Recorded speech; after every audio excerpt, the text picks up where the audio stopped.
Welcome back into Talking Fitchburg. Joined today is your mayor of the city of Fitchburg. It is Julia Arata-Fratta. Julia, welcome back to the show. How are you? I am fine, thank you. We both matched it. I We know, decided, hey, yeah. it's Fitchburg shirt day. I am going to the farming market after, so this is what I... Gotcha. It's Yeah. a good farmer's market. Yeah. Love going down there. Well, we're here to get an update from you, and we see here on the table, I see your capital improvement plan. Yes. Presentation happened about a week and a half ago, 2 weeks now. I'm trying 2 to think weeks. of it. About 2 weeks. Regardless, if you didn't see the presentation, we're going to go through a little bit of some of the priorities you outlined for our capital improvement plan. For folks who are not familiar with the CIP, as we call it here internally, what's the capital improvement plan or CIP? The capital improvement plan is practically our capital budget or infrastructure budget. Is where we determine what are the big item ticket that we need to build, purchase in the next 10 years. It's a plan. The item that we allocate in the next 5 years are kind of more vetted. So we have an idea those are big purchases that we need to be prepared to purchase or build. So, so the capital we usually we do it in the summer. Other municipalities do it together with the operational budget, but in the city of Fitchburg we have done it during the summertime, and then when we are done with the capital budget, we start talking about preparing for the operational budget for next year. So the capital improvement plan is, if we take a look, we are around allocating $188 million in the next 10 years. The other thing that we have noticed lately, we have updated all the values of the big purchases and things that we need to build. And we have noticed a huge increase in fee and prices. So we have a very, I think we have a capital budget that is, we have a sense of actual prices, current prices, but we never know what is going to happen in 2, 3, 4 years, But on the other thing is from each asset that the city has, we have created a replacement fund. It's kind of like we are prepaying or saving for this big purchase. So when the time comes, we already have the money saved. For example, if we need to buy a fire truck, those are very expensive equipment. So we say that a fire truck costs, I don't know, $100,000, an example. It doesn't cost like that. $100,000, it has a life of 20 years. We divide it by 20, and then we have an idea how much we need to allocate every year in this replacement fund.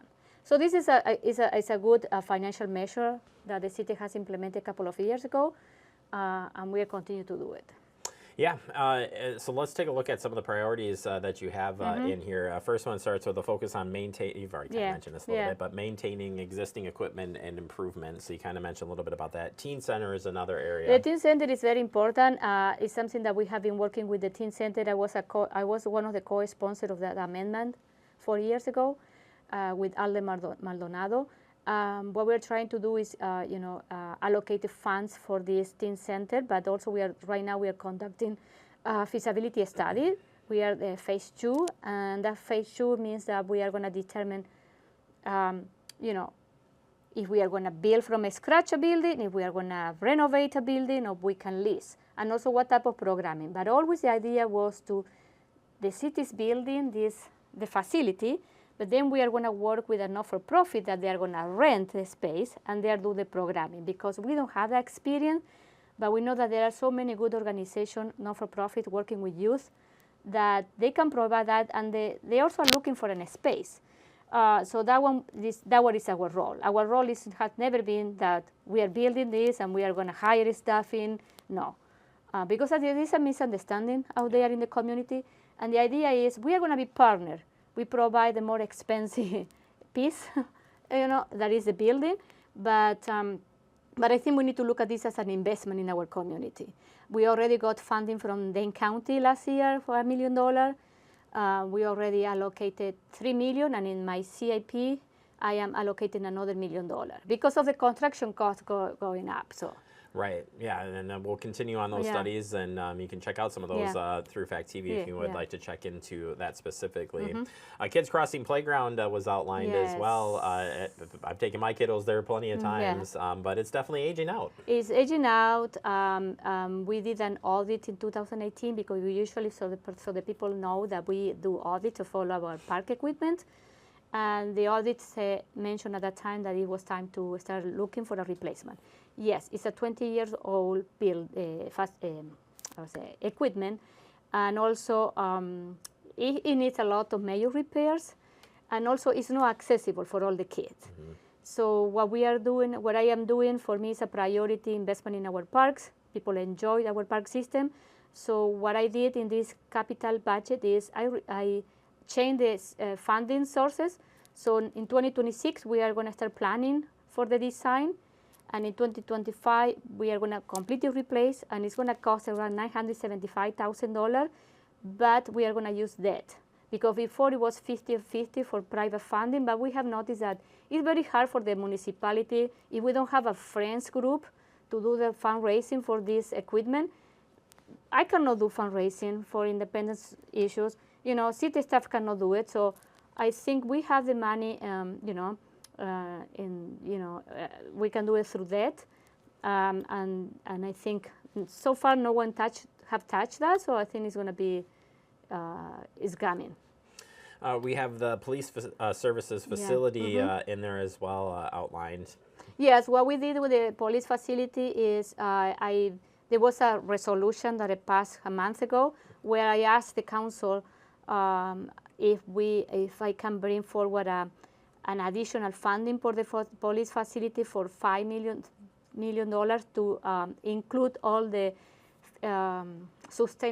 sustainable feature for the building, because they were not included in the original, in the $35 million. So, and the council approved that, and this is what we are using that $5 million to, to be sure that this building is, has geothermal, solar, and all of the other sustainable features that, to make this building more sustainable. And also we are going to save money in utilities. Exactly. Finally, you also want to set up a land banking program. Yes. So the idea is that sometimes, as a city, there are some opportunity about a parcel that is ready, or an old building that is ready to be this on sale. And that one has a lot of potential that the city can purchase that, the piece of land, and then be proactive, okay? And then we can sell that to a developer if they need to develop, or we can, in this case, because we are using $1 million, the money is coming from the Affordable Housing Fund, and we can use all that money only for workforce or affordable housing. So the idea maybe is to be proactive, buy a piece of land, and then work with Habitat for Humanity and say, we have that.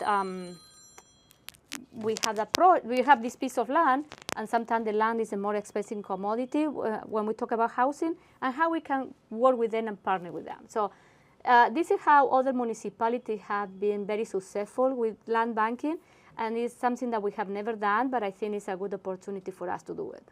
So moving forward here, right now we're in the period where alders could submit amendments. Those have been turned in and will be made public. So we'll have our adoption meeting coming up here, where you'll get another public hearing on the proposed amendments to the proposed CIP, and then adoption the same night. Yeah, it's going to be July 23rd. There is another public hearing for residents they are watching. If you have any objection about my capital budget, you can come that night. And also we are going to be reviewing the amendments. So far there are 2 amendments. This is good. And then that night, July 23rd, is when the council will vote on the capital budget. And then finally, that will be moved into the operational budget as mentioned, which is we're just getting started on as staff, so that will be coming up as well. So those pieces will be moved to there, and then reviewed and put everything that we approve in the 2025 capital improvement plan is going to hit the operational budget. Awesome. All right. Well, thank you so much for breaking it down, and we'll look forward to having you back on next month. Okay. Thank you. Thank you.